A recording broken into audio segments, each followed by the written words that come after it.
All right, good afternoon, everyone. My name is Sam Sokolowski, and I am a lesson study specialist here at Region 6. I want to thank you all so much for joining us today for this session, which is questioning techniques to engage all learners. I am going to go ahead and share my screen right now. So let's get that pulled up. All right, and the first thing I'd like to ask you is to go ahead and join a Nearpod. So we're going to have some interactive activities today, watch some videos, and you'll be able to access all of that directly in Nearpod. You'll also be able to take some notes in there, and the great thing about it is all of your notes will be automatically saved, and then you can either have them stored in your Google Drive or emailed to you. So if you could right now, just open a new tab in your browser and go to join.nearpod.com. Or there's a QR code in the lower left corner of your screen. If you want to grab your phone or an iPad and just scan that, it will take you to the same place as join.nearpod.com. And once you're there, you're just going to enter the class code, which is DYWFM. So again, just either scan that QR code or go to join.nearpod.com, enter that code that you see on the screen, and then we'll be up and running. So I'm just going to give you all a few seconds to join the Nearpod, and then we'll get started.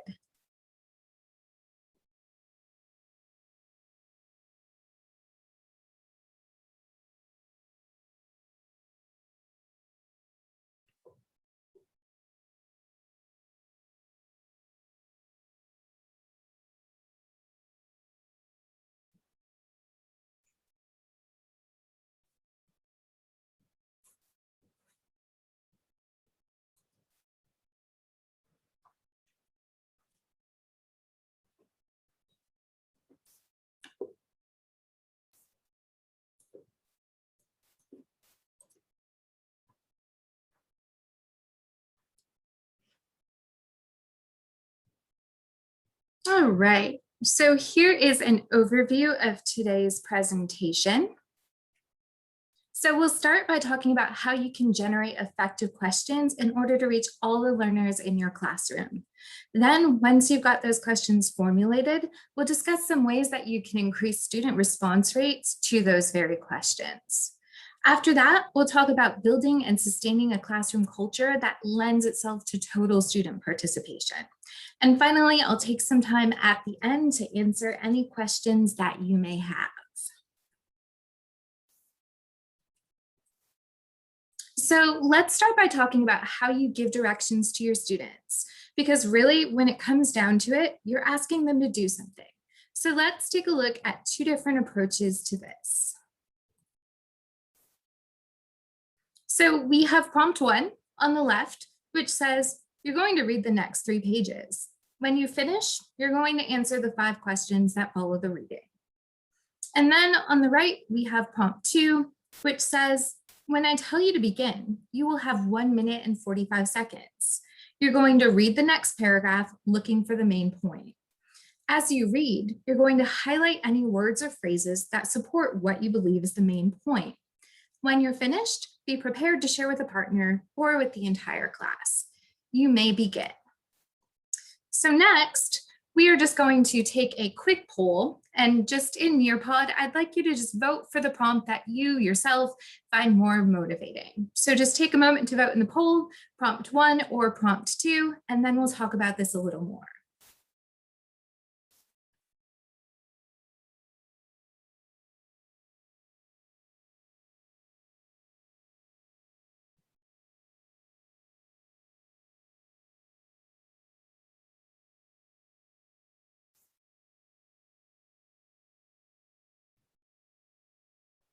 All right, so it looks like, going back to our prompts, that we are in agreement that prompt number 2 is more motivating. And both of these prompts were developed by an assistant principal and behavioral therapist named Jim Peterson. And that second prompt is indeed more motivating because it addresses a series of factors that Jim Peterson calls tap-in, T-A-P-N, which helps students tap into the lesson. So let's take a look at this approach in some more detail and discover why exactly that second prompt is so much more effective. So when we are looking at the tap-in approach, the T stands for time. So students were told that they had 1 minute and 45 seconds to complete this task. And by racing a countdown clock, it energizes students and creates a sense of urgency. The A in TAPN stands for amount. So students were told exactly what they were expected to do, what the amount of work was. They were told that they were going to read the next paragraph and simply look for the main point. So when you're thinking about amount, the workload should challenge your students without overwhelming them. So in this case, students only had 1 minute and 45 seconds. So simply reading one paragraph was an appropriate amount of work for that student to complete in that amount of time. The P in TAPN stands for public. Students need to know that their work will be shared because that's raising the bar and increasing their level of responsibility. So in this example, students were explicitly told that when they were finished that they should be prepared to share their work with a partner or possibly the entire class. And then finally, the N in TAPN stands for novelty. So students were told that as they read that they were going to highlight words or phrases that supported whatever they believed was the main point in that passage. And with the novelty, these small changes to just a usual standard routine are going to help pique your students' interest, keep them motivated, and keep them engaged in the task.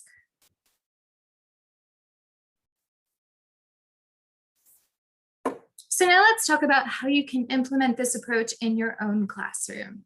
The first tip is to keep the prompt displayed. When we looked at those two prompts side by side, we saw that prompt number 2 was much more lengthy than the first prompt. So you want to make sure that students can see that prompt the whole time that they're actually working on the task.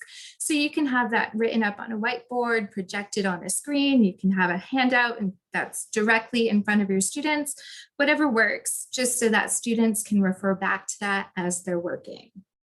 You also want to make that timer visible and provide your students with reminders of how much time is left. Give them a quick reminder when time is almost up so that they're ready to share.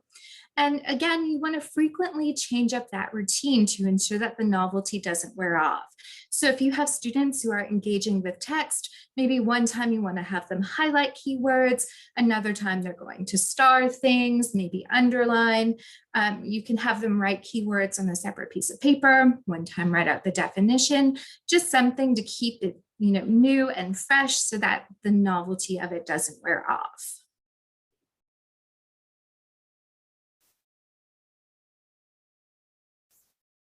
All right, so the next questioning technique we're going to talk about is a little bit more detailed, and this is the Socratic seminar.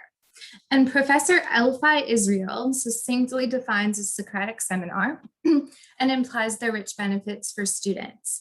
And he says that the Socratic seminar is a formal discussion, which is based on a text, in which the leader asks open-ended questions. Within the context of the discussion, students listen closely to the comments of others, thinking critically for themselves, and articulate their own thoughts and responses to the thoughts of others. By doing so, they learn to work cooperatively and to question intelligently and civilly. So as you can see on the screen, a Socratic seminar is a tool that you can use in your classroom that's going to help your students achieve a deeper understanding of the ideas and values in a text via a group discussion that's rooted in that text-based evidence and active listening. So when you're choosing to implement Socratic seminars in your classroom, the first thing you need to consider is the text, because again, the discussion is all going to be rooted in text-based evidence. So you want to make sure that students have actually read that text in advance. It's going to be really difficult to have a student-led discussion if your students aren't actually familiar with that text. You also want to make sure that that text is at an appropriate complexity level. Again, you want the students to be leading this discussion to really take ownership of it. So you want to make sure that they can fully comprehend it and that it's complex and rigorous enough that it's going to bring up these new and interesting points for discussion. You also want to choose a text that's open to interpretation so that students have different viewpoints to keep that discussion going. And you may want to consider using a text that has numbered paragraphs or numbering them yourself and handing them out to students, just so that when students are incorporating that text-based evidence into their discussion, they can easily reference it and say, okay, in paragraph 1, it said this. You also need to consider your classroom layout and the general classroom environment when using a Socratic seminar. So it's best that students actually look at each other directly. So you're going to reconsider your seating arrangement if you need to, moving your chairs outside sort of in a ring to form a circle where everyone can see one another is a really great strategy. And you'll see this in a video that we are going to watch shortly. You also want to set some norms in advance and have these posted just to make sure that everyone is adhering to them, and that'll keep things moving. And then you want to post some initial key questions to get the discussion started. And as far as those questions are concerned, it helps if the teacher prepares those in advance. That's going to help guide your students to key ideas. You want to encourage them to use that text-based evidence, and you really want to make sure that those questions are open-ended, because again, the whole purpose of a Socratic seminar is to facilitate and stimulate this deep student-led discussion. And if you're using simple closed yes or no questions, obviously that discussion is not going to happen. So let's take a look. We have two videos of Socratic seminars, one in a second grade classroom and then another in an 8th grade classroom. So let's start with the second grade classroom. And we'll go back to the start. Clean up, move our desks, and circle up. Let's go. Having 30 students, especially with 20 boys in the group, sit in a circle, it doesn't work. They end up like in a big crazy blob and no one can see each other, and they sit really close together and squeeze in. And so I made a giant yarn circle so that each kid could hold onto a piece of the yarn, spread out, and then sit down. So it's sort of the same principle as holding hands and sitting in a circle, but without the ew. Ew. So that's how we practice sitting in a circle. And once we sort of got that down, like who can't sit next to who, and sort of arrange it that way, we were good to go with the circle. But like anything else, it just took lots of practice. Crisscross applesauce, we're sitting peacefully. So let's go over our rules. We listen to the speaker. Thank you. You may speak when another person has finished their thought. Excellent. Respond to other thoughts. Use the sentence frames. And we're going to sit peacefully. Excellent job. Sometimes I have issues with students that can't sit still in the group. They're 8-year-olds. So a lot of the times they get a little squirmy and antsy. So I will try to fix the behavior by modeling, making eye contact with them and folding my hands and being like, this is how you should be sitting. Are you sitting peacefully? Can you sit on your bottom, please? Just gentle reminders to begin with. Real quick, can we make sure we're sitting peacefully, crisscross applesauce, hands in our lap? That way we're not making extra noise. A few times I've done Socratic seminars, I've had to just remove the student from the group and have them go sit at their desk because they're just creating such a distraction. Okay, we're gonna move on. I'm gonna ask you another question. Are you ready to listen? Okay, we have lots of stuff to talk about. So, how does the author use descriptive words to make the story interesting? I'm gonna pick a number out of the bucket, then it's fair. Justin. One more thing I do to sort of make sure that everybody talks is I brought my little tub of student numbers to the carpet, and when I needed somebody to begin a conversation or when there was sort of a lull and I needed somebody to contribute, I just pull a number and call on somebody. That holds them accountable for listening too. Riel has the floor. I agree with Samantha because that they happen and there's more than interesting words. Well, like what? Like the sound. Yes. Okay. The role has definitely changed because in the beginning I'd have to be like, oh, respond to the other person, or oh, use a sentence frame, and I would have to constantly remind them to use the academic language that I expected from them. And as we practiced more, I was less involved in it. So I could just ask a question and they could carry on their own conversation. I also thought that what kind of hands the grandma had, worn hands, when she pulled the thick book from the what kind of stove is it, a wood stove? Yeah, and she got the book and she found the recipe on a grease spot. Ooh, interesting. Warm hands, a grease spot, and a wood stove. Cool, right? All right, I'm going to move on to another question. All right, so that was our second grade classroom. And next we're going to take a look at what a Socratic seminar looks like in an 8th grade classroom.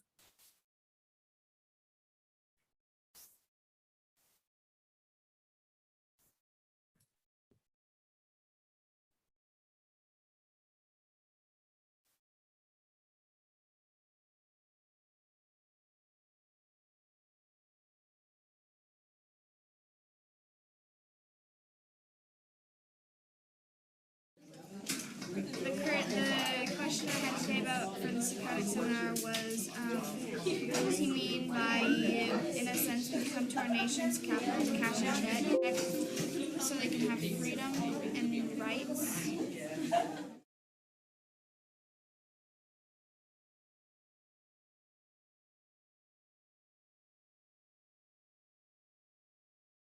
Okay, class, we're going to do a Socratic seminar today on the I Have a Dream speech. You all have your speeches. Remember to be insightful with your questions. It does not matter. Remember, you're not talking to me. You're talking to your classmates. Outside circle, you guys have the fire seat.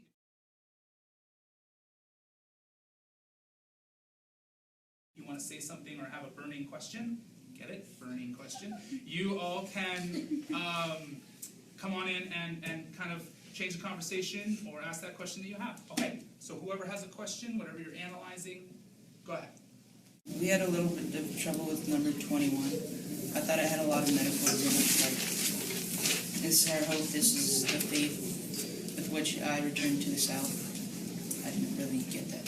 Maybe he's kind of making a metaphor for, like, during the Civil War, like, the South, there's slavery, and then, like, maybe in the North, there was, like, a lot more people didn't agree with slavery. And then with this faith, we will be able to hew out of the mountain of despair a stone of hope. It's kind of like saying, like, right now they're trapped in a cave of slavery, and they want to get out and go to the stone of hope. Think about this. What about paragraph 22? So this goes to the hilltop. What does the hill represent? I think you guys have some really good metaphors, but I want you guys to look at paragraph 22. This will be the day of all our God's children will be able to sing with a new meaning. You guys can chime in. Maybe if you're looking on like a mountaintop, there's a circle, and it represents the ring of the mountain. Keep going. I agree with Caitlin because, like, and like Preston, like, because like you could hear it, like it rings, like it's like echoes. They could hear it now. How it has the peak. I think that he's trying to say that the whites are on the top and the African Americans are on the low bottom because it's probably like they don't have the real rights to get to let them be able to get to the top where they're whites are. I kind of disagree, because, like, I think that the mountain or the peak means, like, activity in where they are giving the speech, and from a ring, they want it to echo out, from the echo being change in discrimination out into the rest of the country. He would be saying that because he says he wants, he doesn't. Come to our nation's capital, cash and check.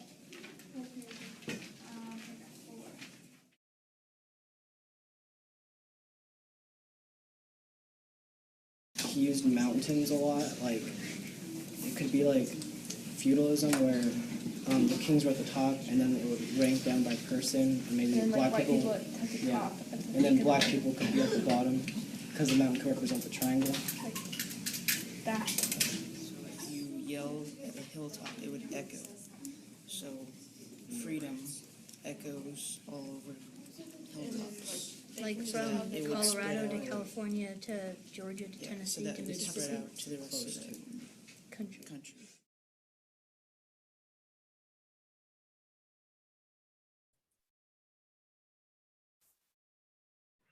All right, so I hope both of those videos were helpful to you, maybe gave you some better ideas, a clearer picture of how you could use Socratic seminars in your own classroom.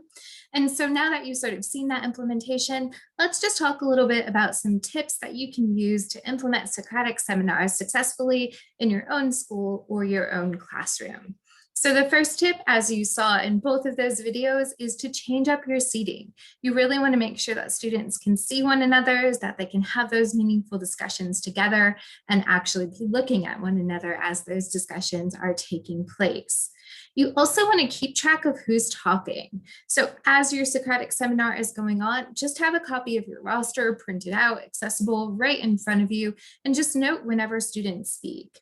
You also might want to take note of how many times you speak, because remember, you really want this to be student driven. They should be the one really leading this discussion. And you may find that you're actually interrupting more than you actually need to. And then finally, you want to prep your students beforehand. Agree upon those norms, have them posted in the classroom where they're visible to all of your students. Also, let your students know if you're going to grade them and then what that grading scale is going to look like. Are they going to be graded based on how many times they participate? Or is it going to be based on the quality of their contributions? But just make sure that you spell that out to your students in advance. And you also want to make sure that your students have an understanding of that key terminology from that text before they begin, so that they're adequately prepared to engage in that discussion. Some other tips for implementing Socratic seminars: feel free to use sentence starters or have some question stems that are available to your students. Maybe some of them just don't know where to begin. They don't know how to start actually formulating those questions. So that can help empower your students to contribute and ensure that more of them actually take part. Again, you want to keep it student driven. You want to really rely on your students to respectfully challenge others' interpretations and offer alternative points of view. And as with anything else in your classroom, you want to modify this activity to best suit your students' needs. So maybe you want to give them a chance to practice with a partner before they actually start this seminar and engage with the entire class. You may want to, call a student up to the front of the room and role play with them and just model how to ask and answer questions. Or you may want to provide a list of discussion questions in advance and allow students to write out their answers before they actually start engaging in this discussion with the whole entire class. All right, moving on, let's talk about the types of questions that you're actually posing to your students. When you're asking questions of your students, you want to aim for asking these open-ended, thoughtful, and discoverable questions. This isn't always an easy thing to do, but it's going to give you a lot more insight into student thinking and let you know where any breakdowns in learning are occurring. And it'll also allow you to help push your students thinking further when they already have a solid understanding of a concept. So the first thing we need to keep in mind is that everyone is capable of thinking.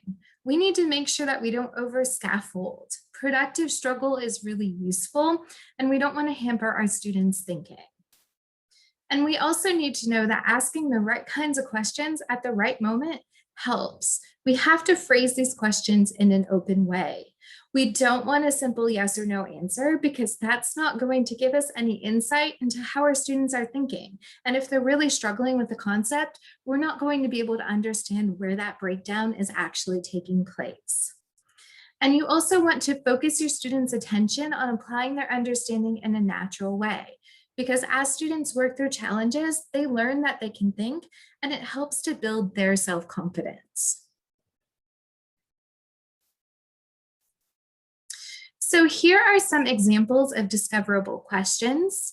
Under procedure, which is really great in math and science, you might ask students, what is the next step? So if you're teaching a math lesson, you're focused on order of operations, and you want to make sure that your student actually does understand order of operations, that they're doing everything in the correct order, you might just simply ask, what is the next step? Then we have description. So you can ask students what happened, what's the difference between these two things. Moving on to possibility, what else could happen or how could we do this? Justification, so how can you tell? What evidence led you to your answer? Why do you think that? And prediction, so what will happen next? What would that look like? Maybe again, going back to math, if we changed the length of this side from 3 to 5, how would that impact the area? What would that look like?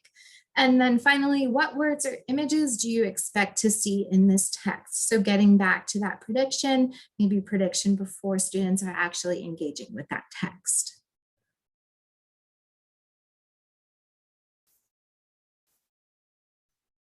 And I think there's a really important note that's highlighted in this quote from Tom Drummond that you see on the screen. And that is that education is not radio or television. Dead air may have value. So I think this is really important when we're talking about these open and discoverable questions, because your students may need at least 15 seconds of processing time before they can begin to formulate their responses. And I know that seems like a lot. You ask a question and you sort of have that dead air and just that downtime that feels really awkward to you if you're not used to giving your students that much time to think before they respond, but it's really, really beneficial for them. Just give your students that time to formulate their thoughts, really process things on their own before you ask them to respond.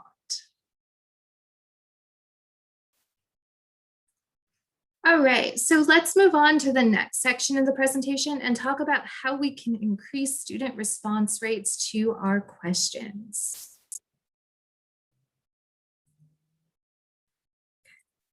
So we are going to watch another video, and this video is going to be on anticipating student responses. Because one way to increase student response rates is to actually put ourselves into our students' shoes when we're planning our lesson and anticipate how our students are going to respond to the task and to the questions that we pose. And we're not just going to anticipate what misconceptions they might have, but we're also going to anticipate how we'll respond to those misconceptions so that we can keep the lesson flowing smoothly and minimize any student frustration. Additionally, when we're sitting down and planning, we also want to consider how we can extend thinking for our students who've already demonstrated mastery. So we're going to take a look at part of a lesson from Pecan Creek Elementary, and then we'll talk about how this teacher anticipated her students' responses.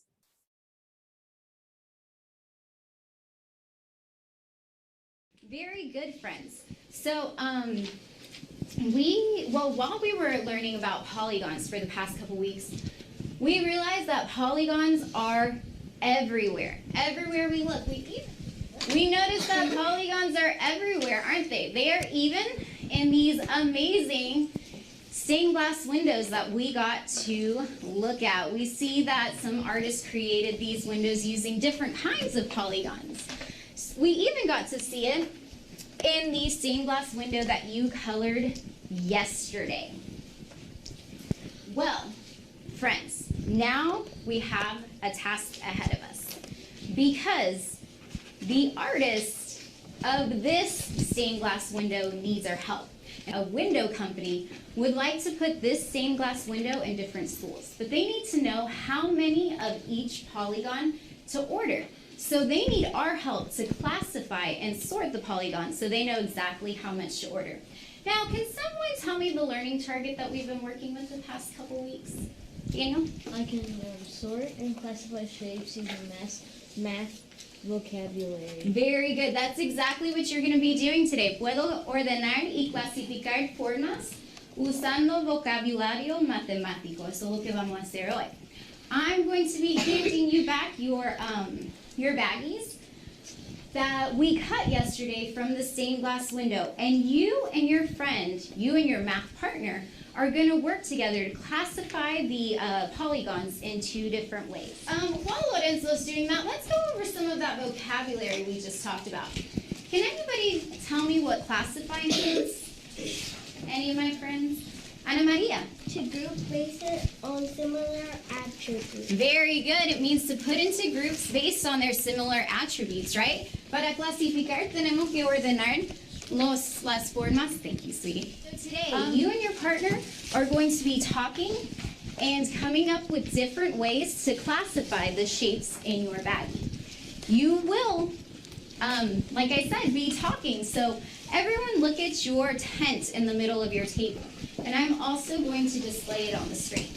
Remember, friends, we want to keep the conversation going. So if we ever get stuck during our partner talk, look at those bubble talks to give you some ideas of how you can keep the conversation going. I already heard some of my friends using this with I agree, I disagree, and asking different questions. We're going to classify one bag at a time. So partner A, raise your hand. Partner partner A, go ahead and dump out your shapes on your manila paper. Saca todas las formas y pongan tu papel. Just partner A. Discuss and think about what different ways you can sort and classify these shapes. I want to make sure that everyone gets a chance to share. So I'm going to call on partner A first to share, then partner B, and then you guys are going to make your final decision, okay? Does anyone have any questions about the partner talk? No? So partner A, I'm going to set the timer for 30 seconds. Go ahead and share with your partner how you think the shape should be classified. I think it should be classified by how many vertices each one. So partner B, go ahead and share with your friend how you think the shape should be classified. Yo creo que debemos decide y vértices porque formas pueden ir como. I heard a lot of my friends using their math vocabulary that we've been practicing. So now it's time for you and your partner to decide how are you going to classify your shapes, okay? Now you're going to do this together. You're going to classify partner A's shapes first. You're going to make a chart with however many categories you need. You're going to classify them, but you're also going to give a title to each category. Tell me how you classify each shape. Once you're done with partner A's shapes, guess what you're going to do to partner B's shapes? The same thing, only this time, I want you to classify it a different way. I want you to look at your sort for your partner A's shapes, and I want you to think, what's another way that we could sort and classify these shapes? Is there other categories or groups that we could put them in? Okay, questions, Steve?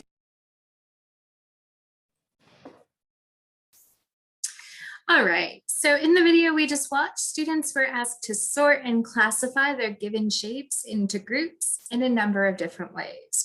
So let's see what responses the teacher that we just saw in the video thought her students might have and how she planned to respond to them.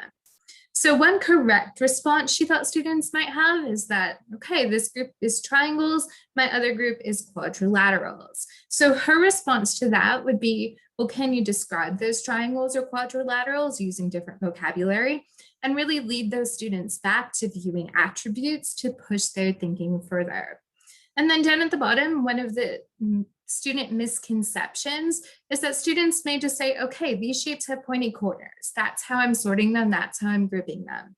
So the teacher response to that would be, what is the math vocabulary word for pointy corners, to try to lead students to discover and use that academic vocabulary. So hopefully, instead of sorting them by saying they have pointy corners, you would say, okay, we're sorting them according to the number of vertices they have.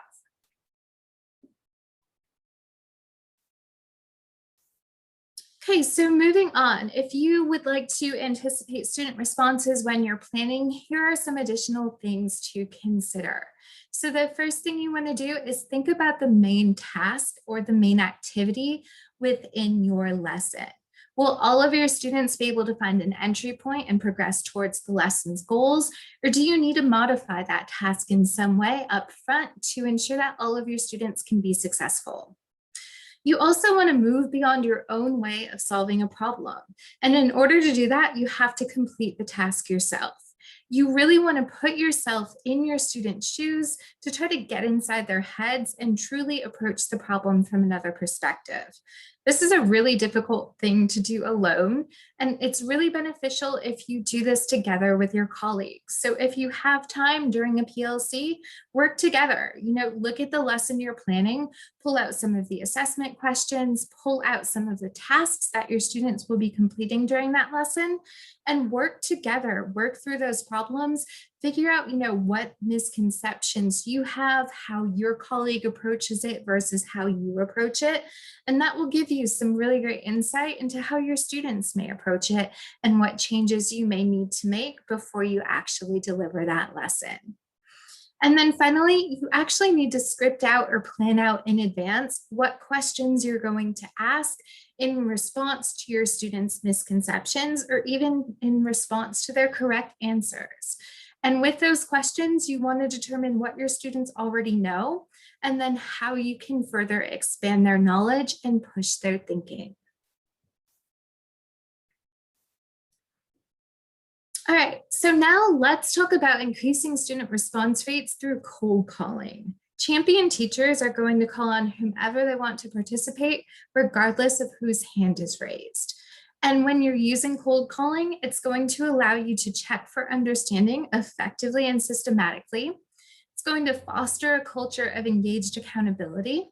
It's going to help you control the pacing of your lesson because you're calling on whomever you want to, not just whoever has their hand up. And it's also going to incentivize students to put forth maximum effort because, there's always that idea in the back of their mind, hey, I can be called on. I can't slack off. I have to pay attention to this because I may be asked to contribute at any time. So we are going to watch a video of effective cold calling as it's used in a 9th grade math classroom. Just a heads up to those of you that are following along in Nearpod.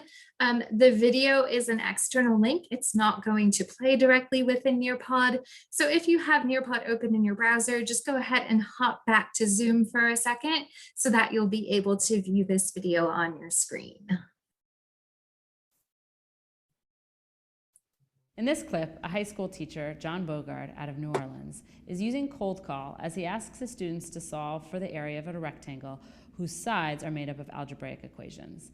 You'll notice in his classroom that students are used to being cold called, and there is a clear, positive culture of cold call. Let's take a look. We have a rectangle. What are the dimensions of it, Lamani? X minus 1 and X plus 3. X minus 1 and X plus 3. What's the other piece of information we're given, Tevin? That the area is 32 inches. Good. Area is 32 inches squared. Nice, glad you included the unit. Now, how do we find the area of a rectangle like this?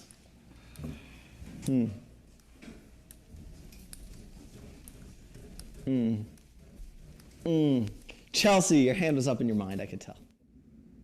We love this moment, not only for the playfulness of Chelsea, your hand was up in your mind, I could tell, but also because of the wait time that he gives all of his students to ensure that they have time to think about his question.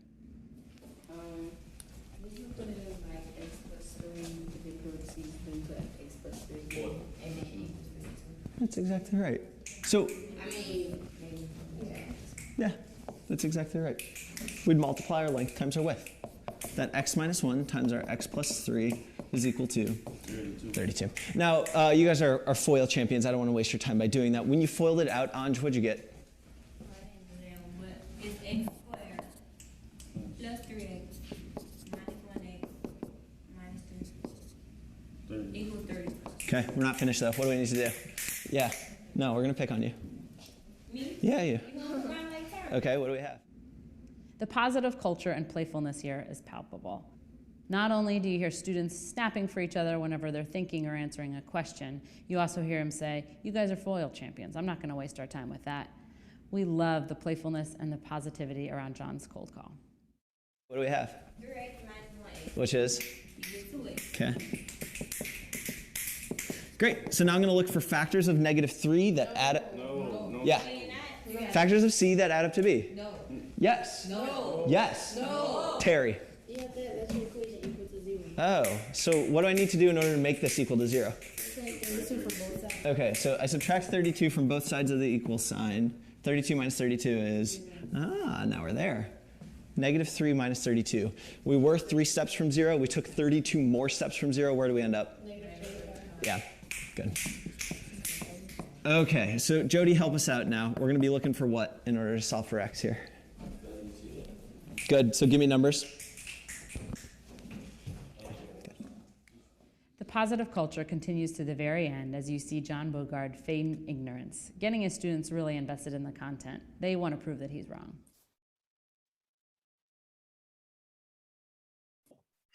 All right, so now that the video is over, we are going to move back into Nearpod for the rest of the presentation. So feel free to go ahead and go back to that browser tab. And I just want to take some time to sum up the hallmarks of effective cold calling, which you just saw demonstrated in that video. So tip number one, you want to keep your cold calling positive. You don't want to just ask gotcha questions. You don't want your students to be embarrassed. You want them to answer correctly. You also want to show your students that this cold calling is systematic. So you want to make sure that you're calling on multiple students throughout the room. And that's going to help you in supporting your checks for understanding. You also want to be predictable. Let students know the routine. Let them know that, okay, I'm going to ask you this question, take a minute to read the text. And then after you've read, before I start asking that question, I'm going to expect to hear from multiple students. And then finally, you want to unbundle your questioning. So if you have a really complex question, break it into smaller parts. That's going to increase the pace of your lesson and encourage students to listen. And it's also going to allow you as a teacher to get to hear from more of your students. Because if you're asking one student one question, then you're only hearing from one student. If you break that one question down into 4 or 5 smaller parts, then you get to hear from 4 or 5 different students. All right, so next we have 2 prompts, and I'm going to make this a little bit bigger so that you can all see it. So 2 different cold calling prompts. The one on the left says, what words best describe Wilbur's personality? I'm going to move around quickly and try to hear lots of opinions. Let's start with Matt. And prompt 2, when students are working on a multi-step math problem, the teacher says, now what do I do next? Take a minute to think it through. Sherry? And all I want you to do in Nearpod is just go ahead and annotate this slide. So you can draw right on it, use the highlighter tool, the pen tool, and I want you to put a mark next to any of those qualities that you feel describe the prompt above it. So if you think prompt 1 was predictable and systematic, just go ahead and make a little mark next to it. So I'm going to give you all a moment or 2 to complete your annotations, and then we'll come back and talk about your answers.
All right, so if you're still working on it, you can continue working on Nearpod, but let's start looking at what some of you had to say.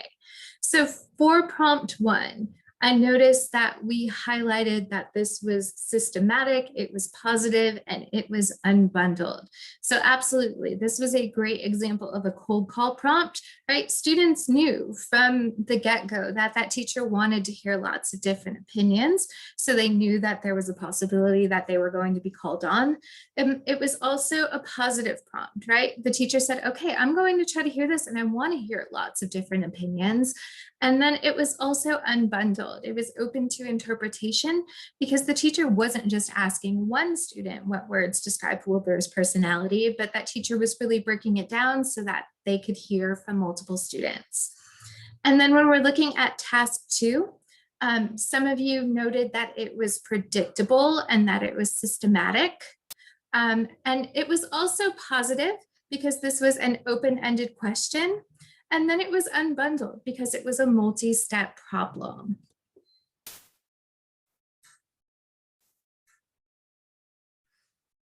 All right, so let's move on to another technique that can help us increase student response rates in our classroom, and that is think, ink, pair, share. Now, some of you may already be familiar with think, pair, share, and this is just a variation of it that's going to help keep your students actively engaged through writing. So for think, ink, pair, share, we have a 5-step process. So step number 1 is that students are going to use wait time to think about an idea or question. After that, they're going to write down their thoughts or their responses to that question. Then they're going to turn and talk with a partner. Once they've done that, they're going to go back to those initial written responses, and they're going to modify their writing to reflect that new thinking that they gained from that partner discussion. And then finally, students are going to share those new reflections. So that can be in a small group, that can be out loud, but there's going to be some sort of larger group discussion where students are sort of summing it all up and sharing their thought process.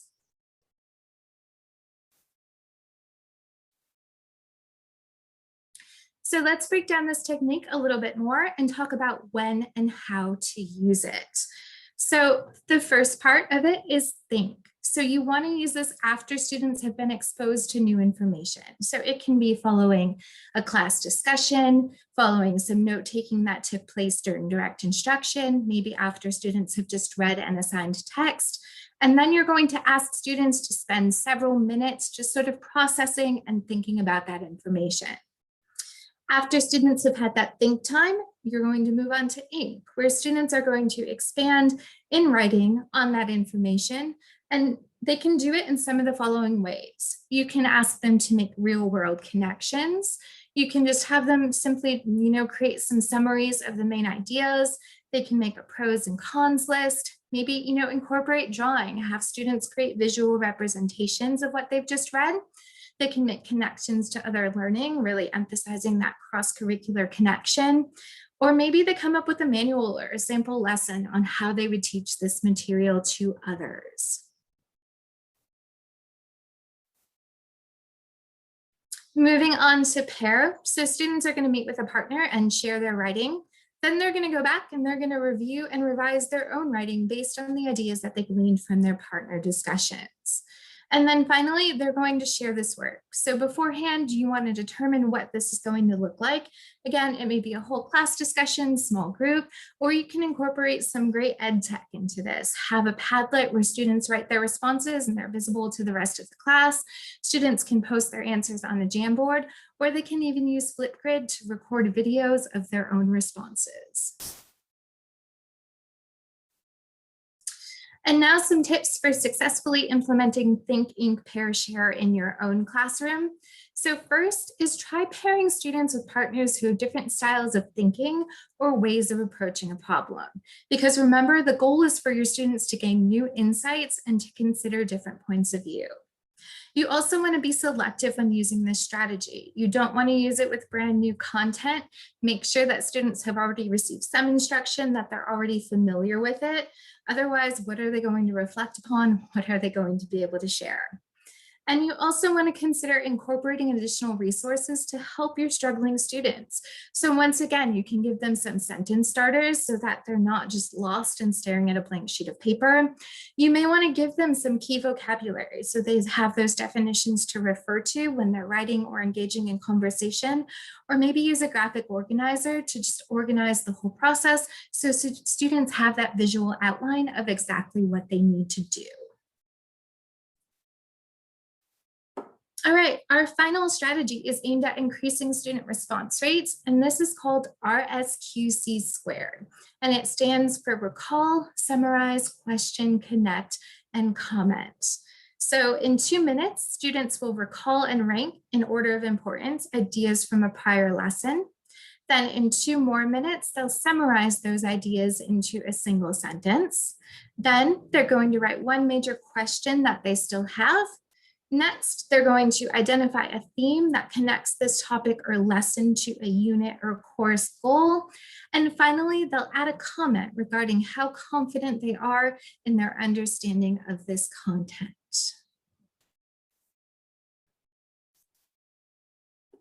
So some more information on implementing this strategy in your classroom. First of all, it requires students to process their knowledge on lower and higher orders of Bloom's taxonomy. Because when you're looking at the prompt, students have to remember, comprehend, analyze, apply, synthesize, and evaluate. It's also a really great format to use for study guide questions. It allows you as a teacher to discover patterns in student retention of information. And just a quick tip that it doesn't have to be completed as a solely independent exercise. You can have students share out their connect responses with a partner to really get that student engagement going.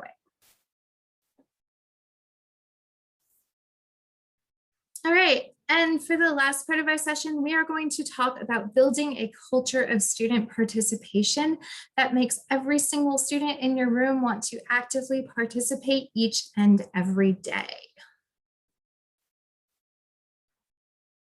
So in building a culture of student participation, we know that norms and classroom culture are necessary elements in establishing meaningful participation, and that teachers' efforts and attitudes in creating a caring and well-structured classroom environment with high expectations for all students are likely to lead to increased student engagement.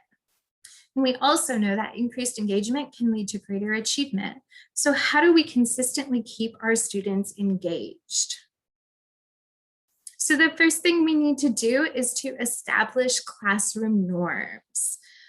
When we're doing this, the message conveyed to our students should be clear. They should know that they're scholars and that they work together. That means that everyone will contribute to building a classroom culture, that active participation is the norm. And when you're creating these norms, you want to allow students to participate in establishing these expectations. So let's take a look at one way that we can approach this and involve students in establishing our classroom norms. So it's divided into two parts. So you want to give each student a sticky note. And on that sticky note, you just want them to write one rule that they think will help them be the best possible learner. Then once they've written their idea down, you're going to have them post their notes. That can be in the front of the room on a whiteboard. It can be on some chart paper, just anywhere where it's going to be visible to the entire class. Once everyone's contributed, we can move on to step 2. And then you're going to have students rearrange those sticky notes, and they're going to organize them into groups or themes. Then you're going to read all of the notes in each group aloud to the class, and have the class create a name for each group. And those group names are going to become your classroom rules or classroom norms. So let's take a look at an example of that to make it a little bit clearer.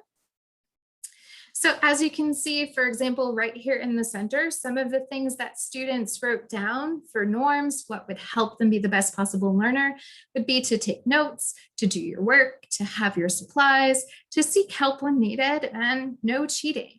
So when we take all of those different sticky notes, we group them together, then we come up with a category. Well, that category is be responsible for your own learning.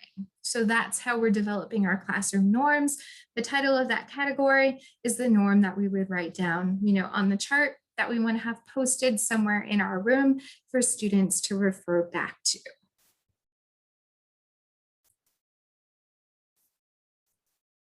All right, the next element of building a participatory classroom culture is creating a positive learning environment. And one part of doing that is to call on all students equitably. So think about what it would communicate to you if your boss always asked other teachers to participate in committee work instead of you, or how you'd feel if your boss continually came to only you for help on difficult students or insight into curriculum projects. So we want to make sure that we keep track of which students get called on, because failing to recognize certain students can communicate a low level of confidence in their abilities. And we also want to make an effort to call on students who are off task or maybe are achieving at low levels, because over time, you'll notice that these students will remain on task more often and improve academically.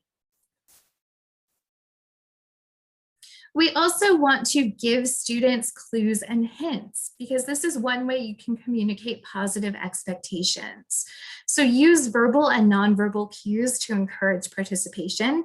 If you have students who frequently volunteer, you don't want to shut them down, but you want to respond in a way that lets them know you still appreciate their responses, but you'd like to hear from some other students in your class. So maybe you just want to look around the room to encourage others to respond, walk a little bit closer to them. Proximity always helps.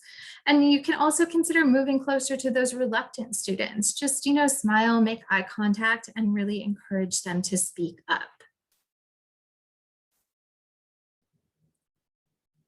And then we want to make sure that we're providing specific, encouraging, and varied responses to our students, because the best way to shut down participation in learning is to embarrass a student. So to avoid doing that, we want to make sure that we're not using the same standard praise to respond to each and every student. Because when students hear that generic blanket praise again and again, they start to lose motivation. You also want to point out what's helpful or interesting about a student's contribution. So when a student, offers a response, say, I like the way you did that because it referenced, something we learned in the prior unit. And then you also want to ask follow-up questions to prompt students to clarify, refine, and support their ideas. So when a student gives you an incorrect answer, you want to respond in a way that challenges them to think more deeply or reconsider their evidence. They're not just wrong. The questioning doesn't end there.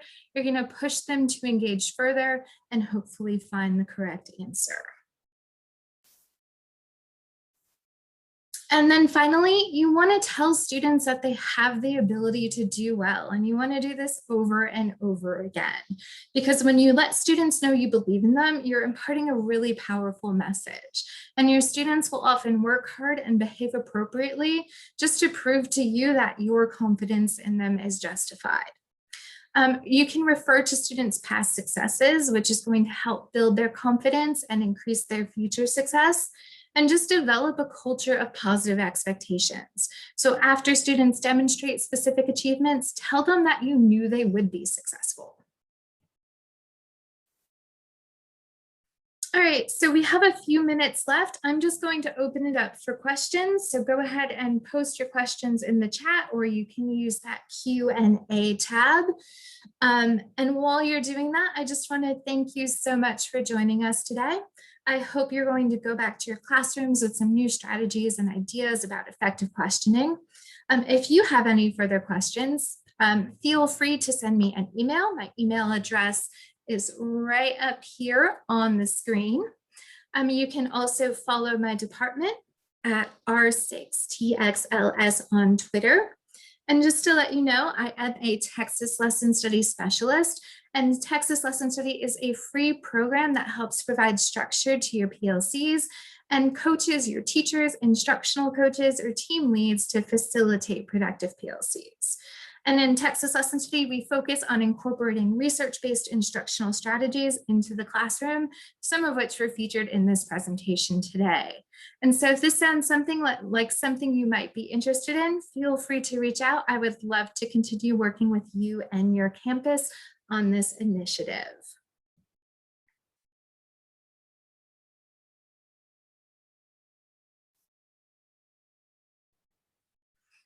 All right, well, I am not seeing any questions in the chat. So again, if anything does come up, just feel free to email me, but I am going to close out the session right now. Thank you again for joining me and enjoy the rest of the conference.